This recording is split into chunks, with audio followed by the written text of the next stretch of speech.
Welcome everyone to the game between Divya Deshmukh and Surya Ganguly, the all-Indian clash at the Prague Challengers 2026.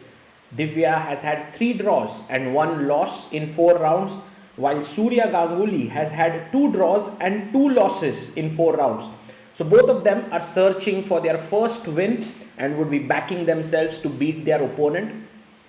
Of course, it's also a clash of generations in some ways. Surya Ganguly, the flag bearer of Indian chess for years, career high ELO of 2680, has won national championships several times, Asian champion, Arjuna awardee. Like, he has so many accolades under his belt. And Divya, the rising star of Indian chess, winning the FIDE World Cup 2025, qualifying to the candidates. Goes without saying that we are all pumped up for this encounter. The players are ready here, and it's going to be Ganguly with the white pieces. A handshake here, a nice smile by both the players, and e4 played by Surya. I must tell that Surya actually was a second to Vishy Anand in his World Championship encounters, c5. So clearly he's a big opening expert. Sometimes he doesn't play openings like highly theoretical openings these days, but still it's very dangerous to face him. And look at Divya there, she plays the O'Kelly variation with a6, and Surya takes some time and plays knight to c3. Now the point of this line is that after takes, you're basically controlling the b5 square, so you can play a quick e5. So Ganguly doesn't play d4, he plays knight c3, and now b5 played. Bishop comes out to e2, and what white is aiming for is quick development, no nonsense approach, get the king castled, push pawn to d4, and that's exactly what Surya does. He castles here, and the point is, if you go b4 trying to win this pawn, you can win it, but after knight takes c5 you are worse. So e6 played, defending this pawn, maybe creating this threat of b4, but d4 very quickly striking in the center. You can see how Surya is making use of his lead in development. Takes on d4, and now you can take with the knight, but taking with the queen seems even better. The queen is centralized, looking in both these directions. Knight to c6 attacks the queen, and then queen e3 played. The queen comes back, and rook to c8 played. So the rook is actively positioned on the c file, and a4 played here by Ganguly. Very interesting move. Maybe rook d1 was much stronger and white has a very nice edge, but now Divya can push pawn to d4, b4. I think Surya is already ready with his response. He's going to sacrifice his knight right into the heart of the position with knight d5. And there you have it, knight d5 on the board. Okay, if you take here, e d5 check, and you lose the knight. Even if you go back, there's d6, so you can't do that.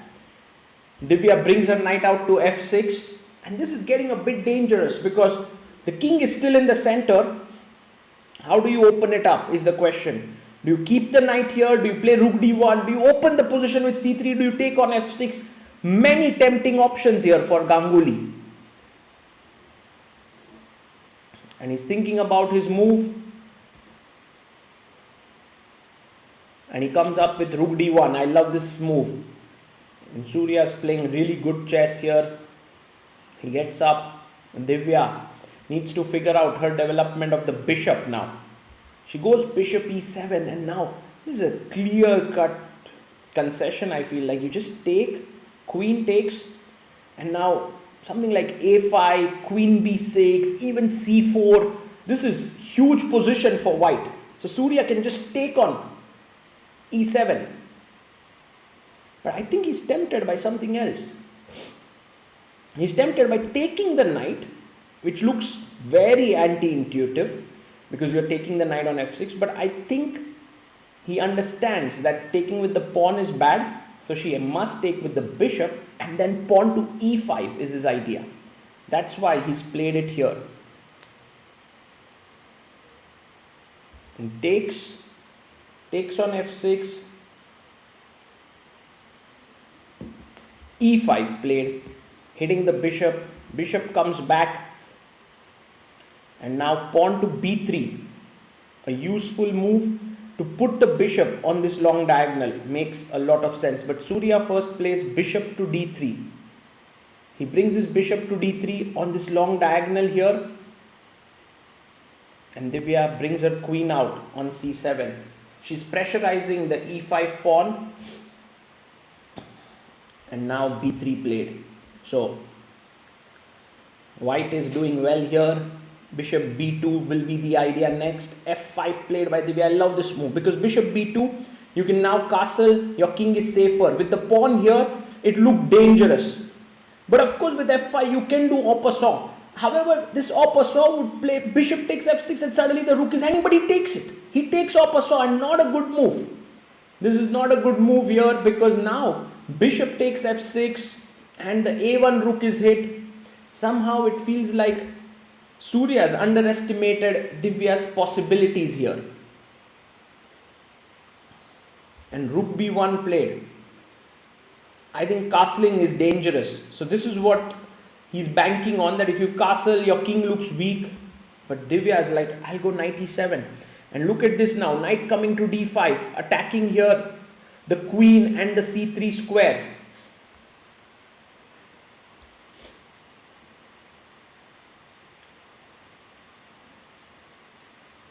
And knight to g5 played. Ooh, the knight is looking on the h7 square here. So knight takes h7 is an idea.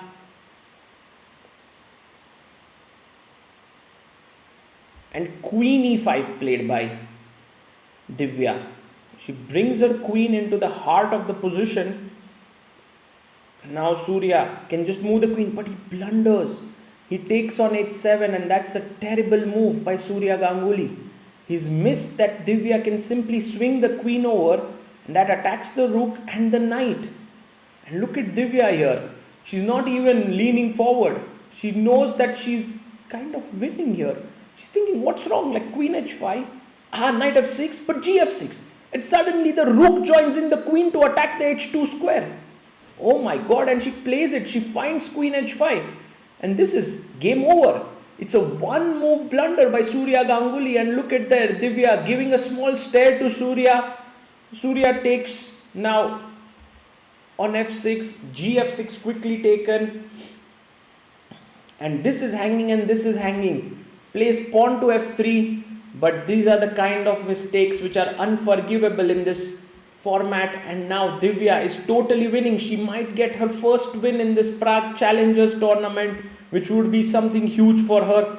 Queen h4, king f1, and I think just queen g3 should do the job. Knight d5 also good, attacking the queen, looking at this square. bg6 check is simply met with king coming up, so it's not a problem. And now Surya plays queen g1. And so knight to c3, there's a fork coming in.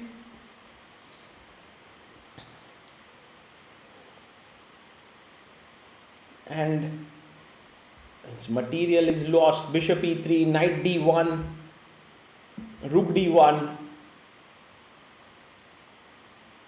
And now just simply rook g8. Getting the rook into the game. Yeah, she gets the rook in. Bishop f3 is a threat now. So the rook comes up. It's also a mistake. One mistake leads to another. I think queen f2 was better, but you don't want to trade queens when you're material down. And now Divya can simply chop the pawn here on f3. I don't know what Surya has on his mind to bishop takes f3. Maybe he wants to play rook f2. Is it? Takes on a6, attacking the rook here. But rook c3 played. Looking here.